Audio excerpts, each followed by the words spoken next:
aquellos tiempos de nuestra juventud. Mi corazón añora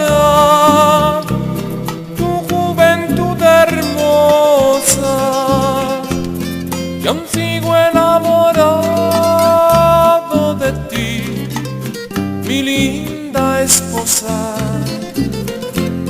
Y a nuestro pelo negro de blanco se vistió, y a nuestros hijos vive su juventud hermosa, y aún sigo enamorado de ti, mi linda esposa. Que Dios te guarde para mí eternamente, pues me ha de separar de ti solo la muerte. Amor como este jamás ha de existir.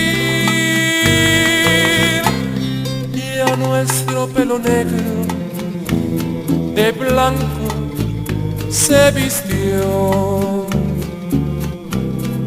y a nuestros hijos vive su juventud hermosa, y aún sigo enamorado de ti, mi linda esposa. Gracias, Señor. Gracias, Señor, que me diste una esposa a la cual yo siempre esperaba. Toda la dicha que en el mundo existe me la dio cuando ansiosa me besaba. Y fue toda mía dulce y loca, y sorbí la miel de la ambrosía, de la uva madura de su boca. Gracias, Señor. Gracias, Señor, porque me dio una dicha tan difícil de decir. Gracias, Señor, porque tú no tienes más nada que darme, ni yo tengo más nada que pedir. Gracias, Señor. Gracias. Que Dios te guarde para mí